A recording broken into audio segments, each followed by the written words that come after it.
as we speak about this, maybe let's start with, let's say we're speaking about the person that's buying a property to own it. It's going to be a family home.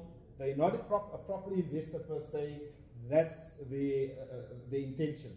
You know, should that person be putting their property into a trust, and if so, under what circumstances? So we always need to have the conversation with that person as an example as to what his estate planning is. So the estate planning is a very important thing.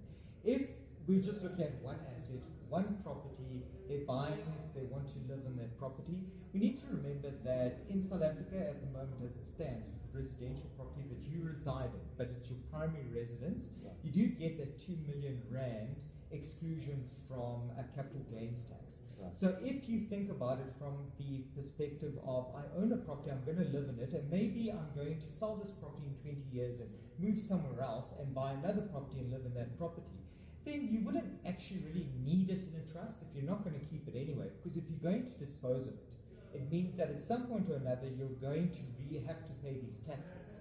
So that 2 million rand exclusion really helps with primary residences. Right. So if it's your home, I would say, you know what, buy it in your personal name.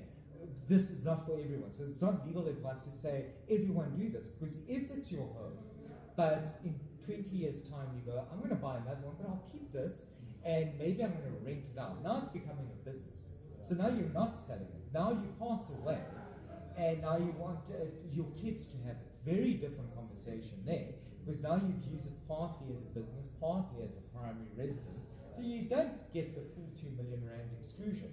So it depends on everyone, but yes, to answer your question, if you had to kind of spitball an answer, there's really nice benefits for a primary residence owner to buy in his personal